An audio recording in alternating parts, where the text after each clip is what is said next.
സ്വകാര്യ ധനകാര്യ സ്ഥാപനങ്ങൾ, പ്രത്യേകിച്ച് ബജാജ് പോലുള്ള ഫിനാൻസുകൾ എങ്ങനെയാണ് പാവപ്പെട്ട ജനങ്ങളെ പിഴിയുന്നു എന്നതിനെ സംബന്ധിച്ചുള്ള ഒരു ചെറുപ്പക്കാരൻ്റെ ഓഡിയോ ഇപ്പോൾ സോഷ്യൽ മീഡിയയിൽ വൈറലാണ്. 18% പലിശയ്ക്ക് ലോൺ എടുത്ത വ്യക്തിക്ക് ക്ലോസ് ചെയ്യാൻ ചെന്നപ്പോൾ അത് 32% മായാജാലം. ഇതാണ് ഈ നാട്ടിൽ നടക്കുന്നത്. ഇതിനേക്കാൾ നല്ലത് അതിൻ്റെ മുതലാളിക്ക് കട്ടപ്പാറയായിട്ട് കക്കാൻ ഇറങ്ങുന്നതാണ്. ഏറ്റവും അത്യാവശ്യ ഘട്ടത്തിലാണ് മനുഷ്യൻ വായ്പകൾ എടുക്കുന്നത്. ആവശ്യത്തിൻ്റെ സമ്മർദ്ദത്തിൽ പലപ്പോഴും പലിശ നോക്കാതെ എന്ത് ചെയ്യേണ്ടി വരാറുണ്ട്. പലരും വായ്പ എടുക്കാൻ നിർബന്ധിതരാകാറുണ്ട്. ആ അവസ്ഥയെ എത്ര വിദഗ്ധമായിട്ടാണ് കേരളത്തിലെ സ്വകാര്യ ബാങ്കുകൾ ഈ കഴുത്തിന് കുത്തിപ്പിടിച്ചിട്ട് പലിശയായിട്ട് പിഴിഞ്ഞെടുക്കുന്നു എന്ന് നോക്കിയേ. 18% തന്നെ കൊള്ള പലിശയാണ്. അതും പോരാഞ്ഞിട്ട് ഓരോ ദിവസവും പിന്നീട് പിഴത്തുകയായിട്ടൊക്കെ ഈടാക്കി വാങ്ങിക്കൊണ്ടുപോയി കഴിക്കണവന്മാരൊക്കെ എല്ലാ കാലത്തും ഇതുപോലെ ജീവിച്ചിരിക്കണമെന്ന് മാത്രമേ പറയാനുള്ളൂ. എന്തായാലും ഒരു ചെറുപ്പക്കാരൻ്റെ അനുഭവം നിങ്ങൾ കേൾക്കേണ്ടതുണ്ട്. സ്വകാര്യ ബാങ്കിങ് സ്ഥാപനങ്ങൾ എങ്ങനെയാണ് ഈ പാവപ്പെട്ടവരുടെ അല്ലെങ്കിൽ സാധാരണക്കാരായിട്ടുള്ള മനുഷ്യർ അവർ അരുത്തിപ്പൊരുത്തി എടുക്കുന്ന വരുമാനമാണ്, കഷ്ടപ്പെട്ടുണ്ടാക്കി കൊണ്ടുവരുന്ന വരുമാനത്തെ ചൂഷണം ചെയ്തു കൊണ്ടുപോകുന്ന വഴി എന്താണെന്ന് ആ വീഡിയോ തെളിയിക്കുന്നുണ്ട്. ഗൈസ്, ഞാനിപ്പോ നിൽക്കുന്നത് നമ്മുടെ ബജാജിന്റെ ഓഫീസിലാണ് കേട്ടോ. ബാക്കി ചേട്ടൻ മിണ്ടാണ്ടിക്ക്, ബാക്കി ഞാൻ പുറത്തിറങ്ങിയിട്ട് പറയാം. ഗൈസ്, ഞാനിപ്പോ നിൽക്കുന്നത് നമ്മുടെ ബജാജിന്റെ ഓഫീസിലാണ് കേട്ടോ. ഞാൻ ഇന്ന് എന്റെ ലോൺ ക്ലോസ് ചെയ്യാൻ വന്ന കേട്ടോ. ലോൺ ക്ലോസ് ചെയ്യാൻ വന്നിട്ട് ഒരു 1 ലക്ഷം രൂപയാണ് ഞാൻ ലോൺ എടുത്തത്. അതിൽ എനിക്ക് വന്ന നഷ്ടം എന്ന് പറയുന്നത് 43,000 രൂപയാണ് 7 മാസം കൊണ്ടിട്ടാ. ഇവരടുത്ത് ഞാൻ സംസാരിച്ചു. എനിക്ക് 18% എന്ന് പറഞ്ഞിട്ടാണ് എനിക്ക് ലോൺ തന്നതെന്ന് സംസാരിച്ചിട്ട് ഇപ്പോൾ അതിന്റെ ഇൻട്രസ്റ്റ് എത്രയായിട്ട് മാറിക്കണമെന്ന് അറിയോ? 32%. നിങ്ങളൊന്ന് ആലോചിക്കണം കേട്ടോ. ഇവരുടെ ദിവസമാണ് ഇവരുടെ പലിശ കൂടുന്നത്. അത് ഞാൻ ഇവരടുത്ത് ചോദ്യം ചെയ്തപ്പോഴേ ഇവര് പറയുന്നത് ഇതൊന്നും സംസാരിക്കാനുള്ളൊരു സമയം നിങ്ങൾ തന്നിട്ടില്ല എന്നാണ് പറഞ്ഞത്. വ്യക്തമായിട്ട് ഞാൻ ചോദിച്ചതാണ്. അവരടുത്ത് വോയിസ് റെക്കോർഡും കാര്യങ്ങളൊക്കെ ഉണ്ടെന്ന് പറഞ്ഞു. വേണമെങ്കിൽ അവർക്ക് ചെക്ക് ചെയ്യാം. എനിക്ക് യാതൊരു തരത്തിലുള്ള പ്രശ്നം കാര്യങ്ങളൊന്നുമില്ല. എന്നിട്ട് ഞാൻ ആ ഫീൽഡ് സ്റ്റാഫിനെ ഫോൺ വിളിച്ചിട്ട് ഞാൻ സംസാരിച്ചപ്പോഴേ അവരെൻ്റെ അടുത്ത് പറഞ്ഞ കാര്യം അവർ വേറൊരു സ്ഥലത്തേക്ക് പോകാനായിട്ട് നിൽക്കായിരുന്നു. അതിൻ്റെ ഇടയിലാണ് എൻ്റെ കാര്യം വന്നിട്ട് ഡീൽ ചെയ്തെന്ന്. നിങ്ങൾ ചത്താ പോലും ബജാജിൽ നിന്ന് വന്ന് ലോൺ എടുക്കരുത്. നിങ്ങൾക്ക് വേണ്ടിയിട്ട് ഞാൻ പറയുന്നത്, ആര് ചത്താ പോലും അല്ലെങ്കിൽ ആര് വയ്യാണ്ട് കിടന്ന് ചേച്ചപ്പോ പോവാ, ആര് വയ്യാണ്ട് കിടന്നാൽ പോലും ബജാജിൽ നിന്ന് വന്നിട്ട് ലോൺ എടുക്കരുത്.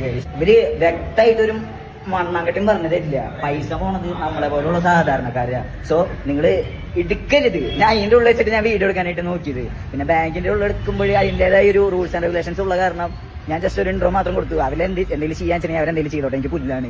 നിങ്ങൾ ദയവ് ചെയ്ത് നിങ്ങൾ എടുക്കരുത്. തോന്നിയ സമയത്ത് തോന്നിയ വർത്താനം അവർ പറയാ ഗൈസ്. അപ്പൊ ദയവ് ചെയ്ത് ബജാജിൽ നിന്ന് ലോൺ എടുക്കരുത്, വേറെ എവിടെ നിന്ന് എടുത്താലും. ചത്താലും എടുക്കല്ലേ എന്നാണ് വികാര പ്രകടനത്തിൽ ആ ചെറുപ്പക്കാരൻ പറയുന്നത്. അല്ലെങ്കിൽ ഒരു വിദ്യാർത്ഥിയായിട്ടുള്ളതോ അല്ലെങ്കിൽ എത്ര ഏജ് ആണെന്ന് അറിയില്ല, എവിടെ ഉള്ളതാണെന്ന് അറിയില്ല, സോഷ്യൽ മീഡിയയിലൂടെ കണ്ടതാണ്. സ്വാഭാവികമായിട്ടും ഇത്തരം പ്രതികരണങ്ങൾ നാട് കേൾക്കേണ്ടതാണ്. കാര്യം പലർക്കും അബദ്ധം പറ്റിയിട്ടുണ്ടാവുക. ഈ നാഷണലൈസ്ഡ് ബാങ്കുകളുടെയൊക്കെ റൂൾസ് ആൻഡ് റെഗുലേഷൻസ് അവർക്കൊക്കെ പെട്ടെന്ന് വായ്പകൾ കൊടുക്കില്ല. കാര്യം കുറഞ്ഞ പലിശയ്ക്ക് വായ്പകൾ വേണമെന്നുണ്ടെങ്കിൽ ഇപ്പോഴും അടിയാധാരം വരെ ബാങ്കിൽ എത്തിച്ചാൽ മാത്രമേ വായ്പകൾ കൊടുക്കാറുള്ളൂ. അവിടെയാണ് കൂണുകൾ പോലെ സ്വകാര്യ ഫിനാൻസ് കമ്പനികൾ വരുന്നു. ചെറിയ ചെറിയ ഡോക്യുമെന്റേഷനിൽ മാത്രം അവർ വായ്പകൾ വിതരണം ചെയ്യുകയാണ്. ആ വിതരണം ചെയ്തതിന് ശേഷം അവർ എങ്ങനെയാണ് ആ ലോണിൽ നിന്ന് അടച്ചു തീർക്കാൻ താല്പര്യമുള്ളവരെ വരെ ചൂഷണം ചെയ്യുന്നു എന്നതിൻ്റെ ഒരു ഉദാഹരണം കൂടിയാണ്. ഇത്തരം ധനകാര്യ സ്ഥാപനങ്ങളെയൊക്കെ നിയന്ത്രിക്കാൻ വേണ്ടി അല്ലെങ്കിൽ ഇവിടെ ഈ കൊള്ള പലിശ ഒഴിവാക്കാൻ വേണ്ടിയാണ് കേന്ദ്ര സർക്കാർ ഒരു നിയമമൊക്കെ പാസ്സാക്കേണ്ടത്. അതൊക്കെ എങ്ങനെ പാസ്സാക്കും?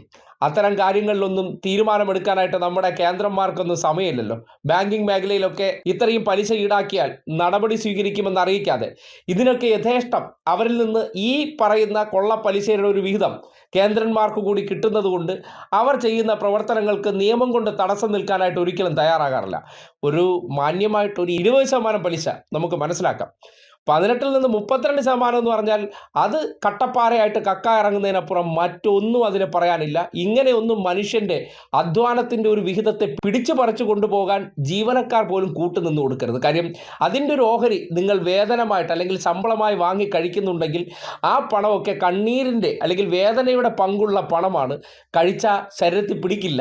ഒരുപക്ഷെ കഴിച്ചിരുന്നാലും അത് അകത്ത് പ്രവർത്തിച്ച് വലിയ വലിയ ശാരീരിക ബുദ്ധിമുട്ടുകളെ ഉണ്ടാക്കുള്ളൂ എന്ന് തിരിച്ചറിഞ്ഞാൽ നല്ലതായിരിക്കും. എന്തായാലും ആ ചെറുപ്പക്കാരൻ്റെ വൈകാരികത നാട് കാണേണ്ടതാണ്.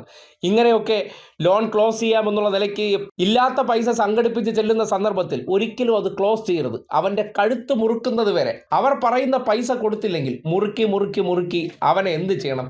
കൊല്ലാക്കൊല ചെയ്യണം, എന്നിട്ട് പിഴിഞ്ഞെടുക്കണം. മനുഷ്യനാണോടെ നീ എന്നൊക്കെ മാത്രമേ ഈ പറയുന്ന സ്ഥാപനങ്ങളിലൂടെ നടപ്പാക്കുന്ന മുതലാളിമാരോട് ചോദിക്കാനുള്ളൂ.